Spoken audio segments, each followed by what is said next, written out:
नमस्ते दोस्तों, आपका मेरी वीडियो में स्वागत है। तो आज हम भूमि पे जो 7 द्वीप हैं उनकी बात करेंगे। इनका जिक्र वेदों में, पुराणों में हमें मिल जाता है और इन सब में सबसे दिलचस्प बात ये है कि जो ये 7 द्वीप हैं इनमें से जो 6 द्वीप हैं उनको हम नहीं देख सकते।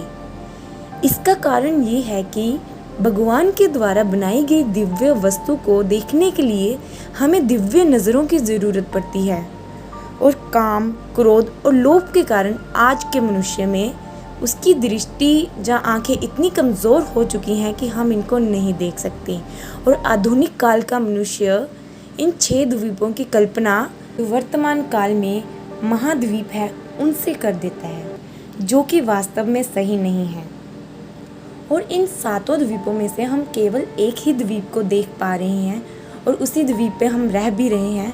इस द्वीप का नाम है जम्बू द्वीप। तो चलिए इन 7 द्वीपों के बारे में हम विस्तार से जानते हैं।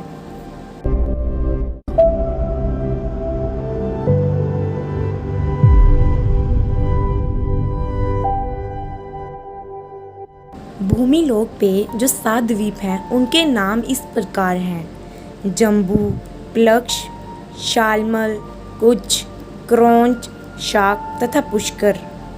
ये 7 द्वीप 7 समुद्रों से घिरे हैं। इन सब के बीच में जम्बू द्वीप स्थित है। जम्बू द्वीप के मध्य में एक मेरू नाम का पर्वत है जिसकी ऊंचाई 84,000 योजन है। इस पर्वत की दक्षिण दिशा में भारतवर्ष स्थित है। इस द्वीप का नाम जम्बू वृक्ष के नाम पर पड़ा है। उसके फल विशाल गजराज के बराबर होते हैं।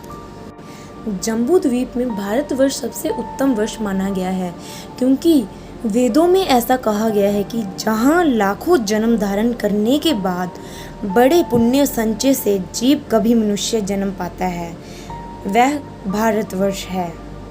जम्बू द्वीप के चारों ओर खारे पानी का समुद्र है और उसके बाद दूसरा द्वीप जिसका नाम प्लक्ष द्वीप है वह शुरू हो जाता है।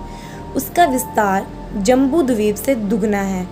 इसी प्रकार हर द्वीप अपने से पहले द्वीप से दुगने विस्तार का होगा। पुष्कर द्वीप को छोड़कर बाकी जितने भी द्वीप हैं उनमें 7 पर्वत होंगे और 7 ही वर्ष होंगे। जो दूसरा द्वीप है प्लक्ष द्वीप, यहाँ पे किसी की मृत्यु नहीं होती है।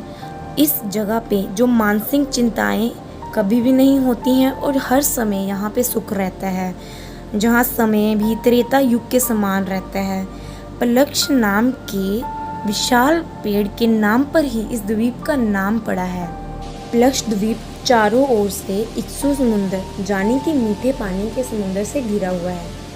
इसके बाद हमारे पास तीसरा द्वीप जिसका नाम शाम द्वीप है वह आता है। इस द्वीप पे रत्नों की खानें हैं और ये द्वीप चारों ओर से सूरा के समुद्र से घिरा हुआ है। उसके बाद हमारे पास आता है कुश द्वीप। कुश द्वीप में मनुष्यों के साथ साथ दैत्य, दानव, देवता, गंधर्व, यक्ष और किन्नर आदि भी निवास करते हैं और ये कुश द्वीप चारों ओर से घी के समुद्र से घिरा है। इसके बाद हमारे पास आता है कौंचे द्वीप। यहाँ भी देवता और गंधर्व निवास करते हैं। ये क्रौंच द्वीप चारों ओर से दूध के समुद्र से घिरा हुआ है। इसके बाद आता है शाक द्वीप। यहाँ पर सिद्ध और गंधर्व निवास करते हैं। यहाँ महात्मा पुरुष निर्भय एवं निरोग होकर निवास करते हैं। शाक द्वीप अपने ही बराबर क्षीर सागर द्वारा घिरा हुआ है। उसके बाद आता है पुष्कर द्वीप। ये द्वीप आखिर में आता है। पुष्कर द्वीप में मनुष्य 10,000 वर्षों तक जीवित रहते हैं। वे सब लोग राग शोक से वर्जित तथा राग द्वेष से शून्य होते हैं। वहाँ के लोगों में ईर्ष्या, भय, रोष, द्वेष और लोभ नहीं होता। जहाँ देवता और दैत्य आदि निवास करते हैं, जहाँ सत्य और असत्य नहीं है, वहाँ के मनुष्य देवताओं के समान रूप और वेश वाले होते हैं। तो पुष्कर द्वीप पे जो ये 7 द्वीप थे इनका अंत होता है। तो इसके बाद हमारे पास एक मीठे पानी का समुंदर आता है। उस मीठे पानी के समुंदर के बाद जो उसके आगे की भूमि है उस भूमि को सुवर्णमयी भूमि कहते हैं, जिसका विस्तार पुष्कर द्वीप से दुगना है, जहाँ किसी भी जीव जंतु का निवास नहीं है। उसके आगे लोकालोक पर्वत है, उसके भी आगे अंधकार ही अंधकार है। इसी प्रकार पूरी पृथ्वी का जो विस्तार है वो 50 करोड़ योजन बताया गया है। और मैंने वीडियो की शुरुआत में भी आपको बताया था कि जो 7 द्वीप हैं उनमें से हम केवल एक ही द्वीप को देख सकते हैं। जिस द्वीप पे हम रह रहे हैं वह जम्बू द्वीप है।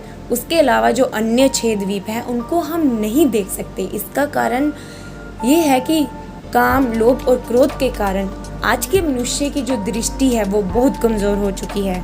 और हम जो द्वीप पे रह रहे हैं वह जम्बू द्वीप है। अगर आप इस द्वीप के बारे में और ज़्यादा जानकारी प्राप्त करना चाहते हैं तो कमेंट करके बताएं।